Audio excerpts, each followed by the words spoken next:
రెండవ రాజులు 16వ అధ్యాయము. రెమల్యా కుమారుడైన ఏకాహు ఏలుబడిలో 17వ సంవత్సరమందు యూదరాజైన యోతాము కుమారుడగు ఆహాజు ఏలనారంభించెను. ఆహాజు ఏలనారంభించినప్పుడు 25 వాడై యెరూషలేమునందు 14 సంవత్సరములు ఏలెను. తన పితరుడగు దావీదు తన దేవుడైన యెహోవా దృష్టికి నీతిగా ప్రవర్తించినట్లు అతడు ప్రవర్తింపక ఇజ్రాయేలీల రాజుకి ప్రవర్తించినట్లు ప్రవర్తించాను. అతడు ఇజ్రాయేలీల ముందర నిలవకుండా యెహోవా వెళ్ళగొట్టిన జనులు చేసిన హేయమైన క్రియలు చేయుచు తన కుమారుని అగ్నిగుండమును దాటించెను. మరియు అతడు ఉన్నత స్థలములలోను కొండ మీదను సమస్తమైన పచ్చని వృక్షముల క్రిందను బలులు అర్పించుచు ధూపము వేయుచు వచ్చెను. సిరియా రాజైన రెజీనును ఇజ్రాయిలు రాజైన రెమల్యా కుమారుడగు పేకాహును యెరూషలేము మీదికి యుద్ధమునకు వచ్చి అక్కడనున్న ఆహాజుని పట్టణమును ముట్టడి వేసిరి గాని అతన్ని జయింపలేకపోయిరి. ఆ కాలమందు సిరియా రాజైన రెజీను ఏలతును మరలా పట్టుకొని సిరియనుల వశము చేసి ఏలతులో నుండి యూదా వారిని వెళ్ళగొట్టగా సిరియనులు ఏలాతు పట్టణమునకు వచ్చి కాపురముండిరి. నేటి వరకును వారచటనే ఉన్నారు.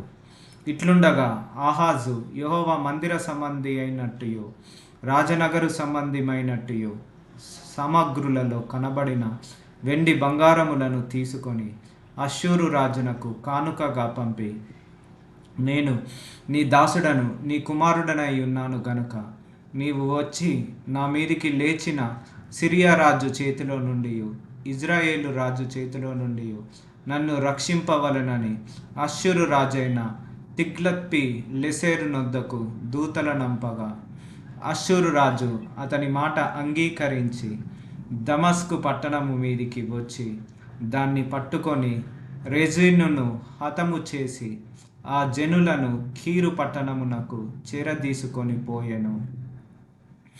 రాజైన ఆహాజు అష్షూరు రాజైన తిగ్లత్పిలెసెరును కలుసుకొనుటకై దమస్కు పట్టణమునకు వచ్చి దమస్కు పట్టణమునందు ఒక బలిపీఠమును చూచి దాని పోలికనే మచ్చును దాని పని విధమంతయును యాజకుడైన ఊరియాకు పంపెను. కాబట్టి యాజకుడైన ఊరియా రాజైన ఆహాజు దమస్కు పట్టణము నుండి పంపిన మచ్చునకు సమమైన ఒక బలిపీఠమును కట్టించి రాజైన ఆహాజు దమస్కు నుండి తిరిగి రాకమునుపే సిద్ధపరిచెను. అంతట రాజు దమస్కు నుండి వచ్చి బలిపీఠమును చూచి ఆ బలిపీఠము నొద్దకు వచ్చి దాన్ని ఎక్కి దహన బలిని నైవేద్యమును అర్పించి పానార్పణము చేసి తాను అర్పించిన సమాధాన బలి పశువుల రక్తమును దాని మీద ప్రోక్షించెను. మరియు యెహోవా సన్నిధి నున్న ఇత్తడి బలిపీఠము మందిరము ముంగిటి స్థలము నుండి అనగా తాను కట్టించిన బలిపీఠమునకును యెహోవా మందిరమునకును మధ్య నుండి తీయించి తాను కట్టించిన దాన్ని ఉత్తర పార్శ్వమందు దానిని ఉంచెను. అప్పుడు రాజైన ఆహాజు యాజకుడైన ఊరియాకు ఆజ్ఞాపించినదేమనగా, ఈ పెద్ద బలిపీఠము మీద ఉదయము అర్పించు దహన బలులను సాయంత్రము అర్పించు నైవేద్యములను రాజు చేయ దహన బలి నైవేద్యములను దేశపు జనులందరూ అర్పించు దహన బలి నైవేద్యములను పానార్పణలను దహించి ఏ దహన బలి జరిగినను ఏ బలి జరిగినను వాటి పశువుల రక్తమును దాని మీదనే ప్రోక్షింపవలెను.